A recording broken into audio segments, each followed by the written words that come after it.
আপনি এবার থেকে এখানে আসতে হলে আমাকে ফোন করবেন, আমি আপনাকে গিয়ে নিয়ে আসবো। আপনি এইভাবে একা একা আসবেন? কেন আসবো না? বেশ করবো, আসবো, যতবার ইচ্ছা ততবার আসবো। তুমি কি একা থাকো এই বাড়িতে নাকি? এখানে আমার বন্ধু বৃষ্টিও থাকে, আমি ওর সাথে দেখা করতে আসবো। ম্যাডাম বলছিলাম, আপনি এত গরমে এত দূর এলেন, আপনার জন্য একটু শরবত বানাতে বলি? হ্যাঁ, আমি সব নিয়ে যাচ্ছি, মিষ্টি ঠান্ডা জল। তুমি বরঞ্চ একটু ও ভেতরে ঘরে গিয়ে বসো। হ্যাঁ, আপনি ভেতরে চলুন না। আপনি ম্যাডাম, আপনি প্রথমে একটু ঠান্ডা জল খেয়ে নিন, তারপর পাখার নিচে শান্তিতে বসবেন।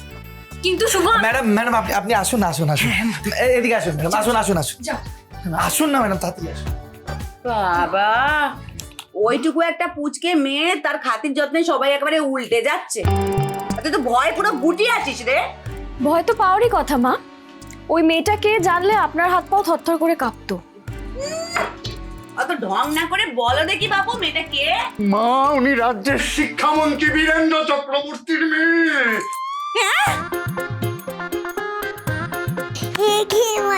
আমার মায়ের বরের মা ভয় পেয়েছে।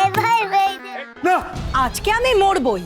আমাকে বাইক কিনে না দিলে এটা খেয়ে আজকে আমি মরবই। এক থাপ্পড় মেরে না তোমার 32 পাটি দাঁত আমি ফেলে দেবো। কিছু না বলে বলে না মাথায় চড়ে বসেছে। ফিনাল দেখিয়ে মা বাবাকে ব্ল্যাকমেল করছো না? এই নাও তো, এটা ফেলে আসো, যাও। ওসব ফেলে কোনো লাভ হবে না, দেখবে আমার কাছে আরো আছে। এই দেখো, এই দেখো। লতা, তুই কটা ফিনাল এনেছো? মানে নি এনেছি তো আমি এক বাক্স। এক বাক্স? এ দিয়ে তো আমাদের 2 বছর ঘর মোছা হয়ে যাবে।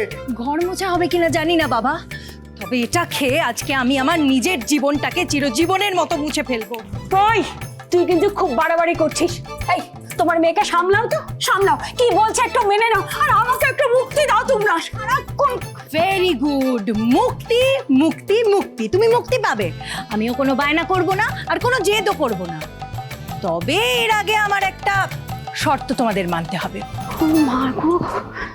কি শর্ত? এই যে তুমি আমাকে বাইকটা কিনে দেবে, তারপর আর জিজ্ঞেস করতে পারবে না যে বাইকটা নিয়ে আমি ঠিক কি করলাম।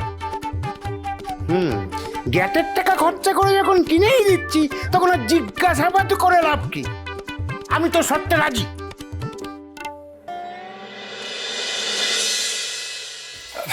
এই নিন ম্যাডাম, জল খান। আচ্ছা শুভ, তোমাদের বাড়িতে জল খেতে গেলেও কি রান্নাঘরে আসতে হয় নাকি? কিরকম মনে হচ্ছে আমরা লুকোচুরি খেলছি। আমরা তো বাইরে বসেও কথা বলতে পারতাম, তাহলে হঠাৎ আমাকে টানতে টানতে এখানে নিয়ে এলে কেন? ম্যাডাম, কারণ আমাদের বাড়ির সিচুয়েশন না একদম ভালো না। ওই যে আপনি জামাইবাবুর মাকে দেখলেন না, উনি একাই কথা বলেছেন, কাউকে কোনো কথাই বলতে দেন না। আর ওনার না একটু ওই পায়ের ওপর পা দিয়ে ঝগড়া করার স্বভাব আছে। দেখলেন না আপনার সঙ্গে কিভাবে ঝাঁঝিয়ে কথা বলছিলেন? তাই তো আমি আপনাকে ঝটপট ওনার হাত থেকে বাঁচিয়ে এখানে নিয়ে এলাম। সে তো তুমি আমাকে সব সিচুয়েশনেই বাঁচাও শুভ। তাই তো আমি বলি, তুমি না থাকলে যে কি হতো আমার।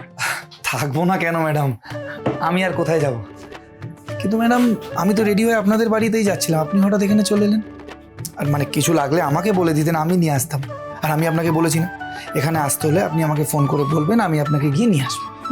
খুব তো বড় মুখ করে বলছো ফোন করে দেবেন, কিন্তু তোমাকে ফোন করলে কি আদৌ পাওয়া যায়? একে তো তুমি ফোন ধরো না, তারপর ধরলেও আমি একাই বক বক করে যাই। তুমি শুধু আমার হ্যাতে হ্যাঁ মেলাও, তারপর তাড়াহুড়ো করে ফোনটা রেখেও দাও। খুবই একটা বাজে পচা জঘন্য ছেলে হয়ে গেছে শুভ। ম্যাডাম রাগ করবেন না প্লিজ, আমি না আসলে তুমি আমাকে এখন অনেক অ্যাটিটিউড দেখাচ্ছ। বোনাস পাওয়ার পর তোমার তো ভাবই বেড়ে গেছে, বড্ড অ্যারোগেন্ট হয়ে গেছে শুভ তুমি। আগে তো তুমি আমাকে ফোন করলে, শাওন ম্যাডাম এই হয়েছে, শাওন ম্যাডাম ওই হয়েছে, এত অনেক কিছু বলে এত এত কথা বলতে। আর এখন শাওন ম্যাডাম গুড নাইট, অনেক রাত হয়ে গেছে, এবার আপনি ঘুমিয়ে পড়ুন, এইসব বলে আমাকে অ্যাভয়েড করো। না না ম্যাডাম, ছি কি বলছেন? আমি কেন আপনাকে অ্যাভয়েড করব? তাহলে আমার সাথে ঠিক করে কথা বলো না কেন? কি প্রবলেম তোমার? কোনো প্রবলেম নেই ম্যাডাম। আসলে আপনি আমার সঙ্গে নিজের মন খুলে কথা বলতে পারেন, কারণ আপনার আমাকে বলার মতন অনেক কথা আছে ম্যাডাম। আমার তো বলার মতন কিছু নেই, তাই আমি চুপচাপ শুধু আপনার কথা শুনি। কেন শুধু চুপচাপ শুনবে কেন? কিছু বলতে পারবে না? তোমার কি মুখ নেই নাকি? আমার বলা কথার তো রিপ্লাই দিতে পারো। এই যে আমি রাত জেগে তোমার জন্য বাইক সিলেক্ট করে তোমাকে পাঠালাম, এরপর তুমি বললে যে সেকেন্ড হ্যান্ড বাইক কিনবে, সেটাও সিলেক্ট করে তোমাকে পাঠালাম। এটার তো অন্তত একটা হ্যাঁ, ওকে, থ্যাংক ইউ এরকম টাইপের রিপ্লাই তো দিতে পারো তুমি আমাকে। ফাইনালি যে কোন বাইকটা সিলেক্ট করবে কিনবে বলে, সেটাও তো আমাকে বলতে পারো নাকি? এই অপদার্থ ছেলে, আগে বলতে পারলি না? কত মেজাজ দেখালাম, একটু ভালো করে আলাপটা সারতাম। এমনিতেও তো মানে আমার জন্য অনেক মন্ত্রী হওয়ার দরজা খোলা ছিল। আমাদের প্রধানমন্ত্রী একটা সময় আমার সাথে রোজ কথা বলতেন, উনি তো চাইতেন যে আমি বড় হয়ে মুখ্যমন্ত্রী হই। আমি ভেবে দেখলাম এত ঝক্কির কাজ, তাই জন্য আর হলাম না। এই দেখো কি গুল মারছে। ছি ছি ছি ছি ছি, ওইটুকু পুচকে মেয়ে দেখ কি শিক্ষা, ঠাম্মিকে বলছে মিথ্যেবাদী গুলবাজ। কিন্তু আপনাকে আমরা মিথ্যেবাদী ভাবছি না দিদি, আপনার যা তেজ তাতে আপনি চাইলে প্রধানমন্ত্রী মুখ্যমন্ত্রী কেন স্বয়ং রাষ্ট্রপতিও হতে পারেন। আপনার হয়তো তার সাথেও চেনাশোনা আছে, তাই না মা? ও মা, হ্যাঁ তো যোগাযোগ তো ছিল, ওনার সঙ্গে আমার প্রায় কথা হতো। আমি আর রাষ্ট্রপতি আমরা তো একসাথে চাও খেয়েছি। এবার বাদাম খান, খেতে দেখুন। হ্যাঁ, উনি যতক্ষণ বাদাম খাবেন অন্তত ততক্ষণ গুল মারাটা বন্ধ থাকবে। কিছু বললেন বেয়াই? হ্যাঁ, না না কিছু না, আপনি খান।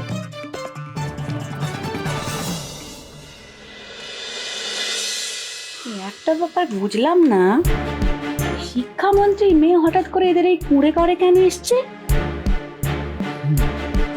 শুভর সঙ্গে একটু জল খেতে এসছে। ও তুমি চিন্তা করো না, তুমি বাদাম খাও। নিয়ে চলেন। কি হলো, তোমার মুখটা এরকম আমসি হয়ে গেল কেন? দেখে মনে হচ্ছে যেন সদ্য সদ্য ব্রেকআপ হয়েছে। সেই দুঃখে তুমি একেবারে দেবদাস হয়ে গেছো। কি যে বলছেন ম্যাডাম, ওই পরীক্ষায় না বসলে যেমন পাস ফেলের কোনো গল্প হয় না, তেমনি রিলেশনে না থাকলে ওইসব ব্রেকআপ প্যাচাপেরও কোনো কিছু হয় না।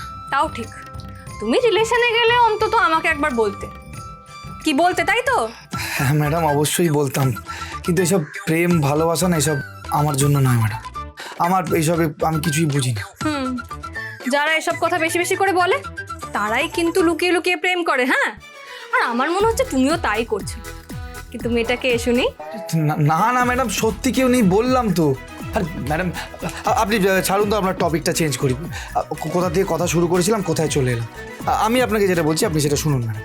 আপনি এবার থেকে এখানে আসতে হলে আমাকে ফোন করবেন, আমি আপনাকে গিয়ে নিয়ে আসবো। আপনি এইভাবে একা একা আসবেন কেন? আসবো না, বেশ করবো, আসবো, যতবার ইচ্ছা ততবার আসবো। তুমি কি একা থাকো এই বাড়িতে নাকি? এখানে আমার বন্ধু বৃষ্টিও থাকে, আমি ওর সাথে দেখা করতে আসবো। তুমি কে আমার বাধা দেওয়ার? ম্যাডাম আমি আপনাকে বাধা দিচ্ছি না, আমি তো শুধু। ম্যাডাম এক্ষুনি আপনি কি বললেন? বললাম আমি যতবার খুশি ততবার আসবো। আরে সেটা নয় ম্যাডাম, তারপরে কি বললেন? তারপর আমি বললাম তুমি কে আমাকে বাধা দেওয়ার? না ম্যাডাম, এই দুটোর মাঝখানে কি বললেন? কি দূর বাবা, আগে পেছে মাঝখানে আমি না কিছু বুঝতে পারছি না। ম্যাডাম আমি আপনাকে সব বুঝিয়ে বলছি, শুধু তার আগে আপনি আমাকে একটা কথা দিন, যে আমি আপনাকে যে প্রশ্নটা করব আপনি তার উত্তর আমাকে ঠিকঠাক দেবেন তো? কিসের উত্তর? আগে প্রশ্নটা তো বলবে। বলছি ম্যাডাম, কিন্তু এখানে বলা যাবে না, আপনি আমার সঙ্গে আসুন। আবার কোথায় যাবো? আরে আসুনই না, আসুন।